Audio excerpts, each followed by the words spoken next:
Whether you're a beginner just getting started on your journey with drawing or painting, and you're really serious about developing your skills to a higher level, or maybe you've been at it for a while, but you feel like you're constantly getting stuck or reaching plateaus, it is very important to understand that there are three key pillars for deeper artistic growth that you should be developing your understanding and skills with, so that this way you can avoid having holes in your learning that can really hold you back. What I have seen after many, many years building up my own drawing and painting skills, as well as helping others in their journeys, is that when someone gets stuck, 99.9% of the time, it is because they are ignoring one or two of these pillars. All of their time and effort is going into one or two of these pillars, and they're ignoring the other one or the other two. And they are left spinning their wheels, feeling like they're putting in a ton of work, and they're still unable to see the progress that they desire, or can't seem to break away from copying other artists' work. The three key areas that you want to make sure to continue developing your understanding and skills with are art fundamentals, technical mastery, and creative vision. I want to encourage you, as I move forward with this video, give some thought to which of these pillars you're currently spending the majority of your time in, and which ones are you maybe ignoring or setting aside for one reason or another. Art fundamentals refer to the theory, the principles that we can pull from in order to improve the quality of our work. It really doesn't matter if you're into landscapes, animal or human portraits, still life, abstracts, or anything in between. Understanding topics such as composition, color theory, form and perspective, light behavior and value, and even basic anatomy is going to allow you to improve your work. Of course, you're going to want to delve deeper into specific fundamentals depending on the type of art that you're into. For example, if you're into urban scenes, you're going to want to understand perspective very deeply. If you're into portraits, you're going to want to spend more time on understanding the anatomy and the proportions of the human head and face. However, even if you're into drawing or painting still life and objects, form and perspective are present in anything that you may decide to draw or paint. Understanding light behavior and really understanding how to use color to your advantage to create color harmony and really create a mood in your pieces. Understanding art fundamentals is going to enable you to use the building blocks that we have available as artists, which are elements and principles of art: color, shape, line, texture, value, and so on, in a way that is strategic, so that you can arrive at those results that are aesthetic, visually striking, and powerful emotionally. It's about understanding how art works and being able to tell what makes a specific drawing or painting successful, so that you can take those ideas to improve your own art. There is tried and true information on what we find aesthetic as humans, and we can pull from this information as artists in order to strategically create balanced looking pieces, in order to pull the viewer's attention to a specific area or focal point, to create a visual hierarchy in our pieces, to use color, which is a super powerful element of art, intentionally. Composition is a super essential art fundamental that so many beginners skip over. Composition principles have to do with how we perceive images as human beings. These are not random rules that some artist created that we need to force on ourselves. This is science that we can pull from as artists to make our work even more visually impactful. I have spoken with artists who have developed their skills with their medium to a super high level, but they're still unable to design visual compositions that really pull the viewer in, that look balanced and all this, because they haven't spent enough time understanding composition. So you can think of art fundamentals as the theory, and all of those essential tried and true tools that you're going to be able to pull from. It doesn't matter what kind of art you're into or what drawing or painting medium it is that you use. A lot of fundamentals are built up through actual practice. Like, for example, perspective you learn through drawing. All art fundamentals require understanding some amount of theory, and there are actual exercises that you can use to build up your skills in these areas. As a teacher, I recommend all my students build up at least a basic understanding of all essential art fundamentals, because this way you can expand your horizons. And as with the other pillars, you won't keep yourself stuck and be limited by what you can and can't do. And even though they're called art fundamentals, it doesn't mean that you just cover them in the beginning of your journey and then forget about them. And it doesn't mean that they are easy.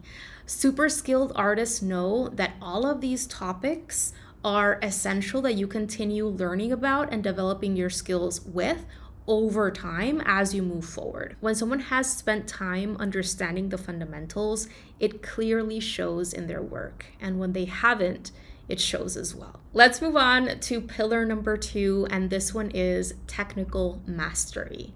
This one has to do with your understanding and skill with your drawing or painting medium of choice. We need to know how to use our medium in order to see our visions come to life. This is where practice drills come in, or following step-by-step tutorials, or going to workshops provided by artists who know how to use your medium. It's understanding your mediums, its pros and cons, what makes it different from other drawing and painting mediums, and what you need to make sure to do throughout the process in order to make that medium shine. Because every drawing and painting medium has its own particularities, its own quirks, its own strengths and weaknesses. We need to know our medium, discover what it allows, discover different techniques so that we can pull from these tools and create a strategy that we can work through in order to arrive at the results that we're after. And unfortunately, so many beginners get stuck in this pillar. They are able to build incredible skill with their drawing or painting medium by following step-by-step tutorials. And don't get me wrong, step-by-step tutorials are awesome. They allow us to build up our skills with our medium and get to know it much faster than if you try to discover a medium completely on your own. You're learning from someone who knows how to use the medium, and you're able to avoid wasting time building up bad habits that you are then going to have to unlearn. This happened to me in the beginning. But if you spend too much time there only following step-by-step tutorials, you're never really going to build up your own style, your own voice, and discover and hone your own process. By following step-by-step tutorials, you're going to be able to build up your technical skills for sure, but you're going to end up with someone else's composition. It was someone else's concept. You followed their step-by-step process. You're not really learning your own. And sometimes when beginners or even intermediates spend too long with step-by-step tutorials, when you take away the instructions, they don't know where to begin, how to move through the process using their own critical thinking skills. And you need to go through that process, through that problem solving, that critical thinking on your own. In my opinion, as a teaching artist, this technical mastery pillar should support your independence, teach you how to fish so that you can then move on to doing it on your own. And this is why even in my step-by-step tutorials, I make sure to pull back the curtain a little bit. I provide insights on how to start to see pieces as actual projects and sprinkle in art fundamentals as I go. Absolutely take classes, sign up for workshops, continue learning from other artists. I still do, and I will continue learning from other artists that I greatly admire. Growth should be ongoing as artists and something that we continue striving for. But as soon as you can, start building up your own original art using your own concepts and your own ideas. And then as you go, whenever you need help with a specific technique or you're stuck with a part of the process, then look for specific tutorials or resources to help you learn just that and apply it in your own way, in your own work. And finally, we have pillar number 3, and this one is creative vision. The creative vision pillar has to do with your ability to come up with original ideas that are meaningful to you. Personal message or messages that you're wanting to send out to the viewer through your work. Being an artist is a journey of constant self-discovery. You get to know yourself on a deeper level. You discover your influences and past experiences that have made you who you are. You understand your tastes better. And as you move forward, your creative skills get stronger and stronger. You know yourself more deeply, deeply, and so your work becomes even more personal and more powerful. This pillar has nothing to do with technical skills or theory. It's about you. It's about you discovering what is important to you and what you want to say to the viewer and how you want to say it. Start journaling. Start asking yourself deeper questions, such as, what matters to me? What themes or topics move me? What do I feel strongly about? What emotions do I want others to feel when they are observing my work? And I want to make this super clear. Some artists' work is incredibly complex and full of narrative, and other artists' work is more simple. Maybe it's everyday objects or an everyday scene. Sometimes artists are just trying to communicate a mood or a vibe through their work and not a full story. It doesn't matter what kind of art you're into, whether you're creating very complex pieces or simpler pieces. Think about what drew you to that scene, to that group of objects, to that animal, whatever it is, and ask yourself, why am I so drawn to this? What am I trying to say through this picture, and how can I make it my own? For example, an artist may be very passionate about animal rights, and through their paintings, they want to convey that animal's personality and its importance and its dignity. So it's not just about copying a reference photo and rendering an animal. It's about asking yourself questions and making artistic choices and pulling from your knowledge of elements and principles of art, color and composition and all of these things to bring in emotional value and communicate your message to the viewer. Notice how I mentioned that you need to pull from your understanding of art fundamentals in order to actually communicate the mood, message, idea, or story that you're wanting to communicate. You need to know color in order to make the right choices.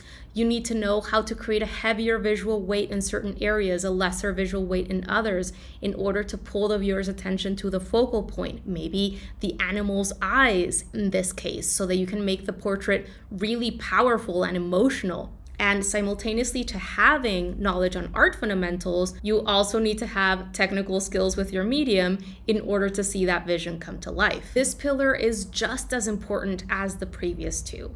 You need to continue developing your creative muscles and understanding yourself more deeply and really honoring who you are as an artist so that you can create work that is your own and that is meaningful to you. Developing your creative vision really involves practicing thinking like an artist and really developing your project mentality. It involves asking yourself what you want to communicate before you begin, and it also involves putting yourself in the viewer's shoes so that you can more effectively communicate your message. However, you need the other two or your concept will fall flat. All three pillars are working together. Creative vision gives your work purpose. Knowledge on art fundamentals helps you use those building blocks strategically so that you can clearly communicate a mood, message, idea, or story to the viewer, and so that your piece looks aesthetic and well balanced. And the technical mastery pillar allows you to have all of those tools in your tool bag so that you can actually build from scratch and see your vision come to life. Real artistic growth happens at the intersection of these three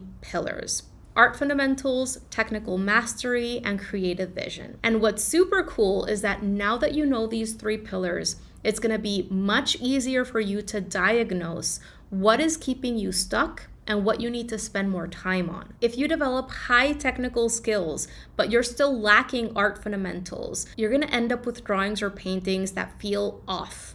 It might be proportions, it might be perspective, it might be that light is not making sense, maybe things are just not looking balanced, or your colors are all over the place. That is an indicator that you need to spend time on art fundamentals. If you have an understanding of art fundamentals, but as you're creating a drawing or a painting, you feel like you're constantly fighting against your materials and are getting very frustrated because you just don't know how to work through the process, that is a technical gap. You can't quite execute. And if you find yourself creating beautiful pieces, you find it easy to follow step-by-step tutorials, but you just cannot seem to come up with your own original concepts and ideas or pieces that are your own, that is an indicator that you need to value your voice more, trust in your own ideas, and just explore, give it a go on your own. Try to build something from scratch that is completely your own. If you lack art fundamentals, your work lacks structure. If you skip creative vision, your work will lack originality. And if you lack technical mastery,